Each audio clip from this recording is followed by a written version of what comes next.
नमस्कार, आपके साथ मैं हूं आकिल रजा। बॉलीवुड के महानायक कहे जाने वाले अमिताभ बच्चन के खिलाफ एफआईआर दर्ज की गई है। न सिर्फ अमिताभ बच्चन के खिलाफ बल्कि उनके शो कौन बनेगा करोड़पति यानी केबीसी के खिलाफ भी एफआईआर दर्ज की गई है।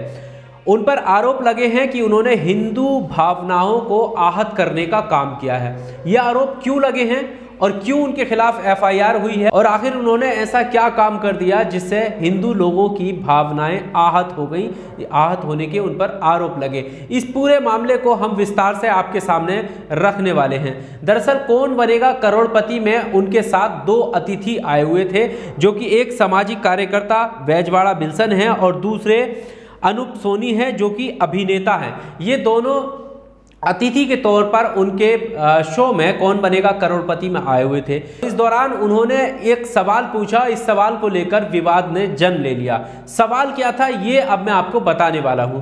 दरअसल कौन बनेगा करोड़पति में उन्होंने मनुस्मृति के बारे में सवाल पूछा। उन्होंने कहा कि 25 दिसंबर 1927 को डॉक्टर बी.आर. अंबेडकर और उनके अनुयायियों ने किस धर्म ग्रंथ की प्रतियां जलाई थीं। इसके लिए उन्होंने 4 विकल्प दिए थे। सबसे पहला विकल्प था विष्णु पुराण, दूसरा विकल्प था भागवत गीता, तीसरा ऑप्शन था ऋग्वेद और चौथा ऑप्शन दिया था मनुस्मृति।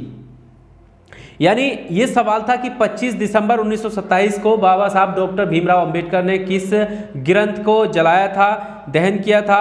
तो उसमें 4 ऑप्शन थे जिसमें मनुस्मृति भी थी और मनुस्मृति इसका सही जवाब था। और इसके बाद इसी मामले को लेकर यानी मनुस्मृति को लेकर उन पर आरोप लगे हैं कि उन्होंने हिंदू भावनाओं को आहत करने का काम किया है। अब इस सवाल का जवाब के बाद अमिताभ बच्चन ने यह भी कहा कि 1927 में डॉक्टर बी.आर. अंबेडकर ने जातिगत भेदभाव और छुआछात को वैचारिक रूप से सही ठहराने के लिए प्राचीन हिंदू ग्रंथ मनुस्मृति की निंदा की थी और उन्होंने इसकी प्रतियां जलाई थी। शायद ये सवाल लोगों को पसंद नहीं आया। कई लोगों ने इसकी आलोचना की। कई लोगों ने शो पर वामपंथी विचार करने के आरोप लगाने शुरू कर दिए, जबकि अन्य ने इसे हिंदू भावनाओं को आहत करने वाला बताया। यानी इस विवाद की जो वजह थी वो ये थी कि क्यों आखिर अमिताभ बच्चन ने मनुस्मृति के जलाने का जिक्र किया।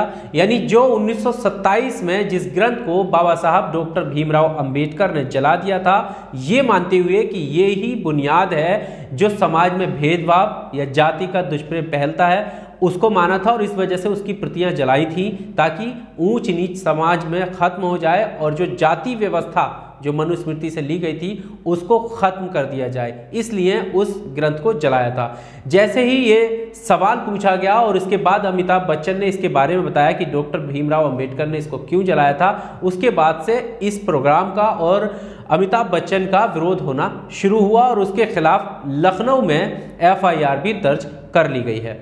तो इस मामले को लेकर जैसे ही विरोध बढ़ा, इसकी आलोचना भी शुरू हुई। कई लोगों ने इसके बहिष्कार करने की बात कही। तो वहीं फिल्म मेकर हैं विवेक अग्निहोत्री, जिन्होंने कड़ी प्रतिक्रिया दी। उन्होंने कहा कि शो कौन बनेगा करोड़पति 12 पर कम्युनिस्ट का कब्जा हो गया है। इसके अलावा भी बहुत सारे जो लोग हैं उनकी कुछ इस तरह से प्रतिक्रियाएं स्क्रीनशॉट आपके सामने रखता हूं।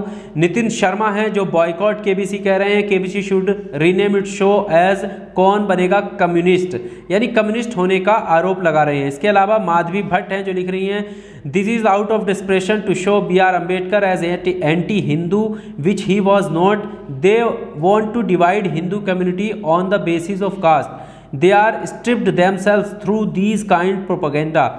ये आप देख सकते हैं। इसके अलावा शिखा दुबे हैं, वो कह रही है it's so shameful to ask questions in national television deteriorating Hindus. यानी कौन बनेगा करोड़पति 12 का जो सीजन है उसको कम्युनिस्ट होने का और उनको हिंदू लोगों की भावनाओं को आहत पहुंचाने का आरोप लगा है और इसी के चलते एफआईआर की गई है। ना सिर्फ अमिताभ बच्चन पर बल्कि इस शो के मेकर पर भी एफआईआर दर्ज की गई है।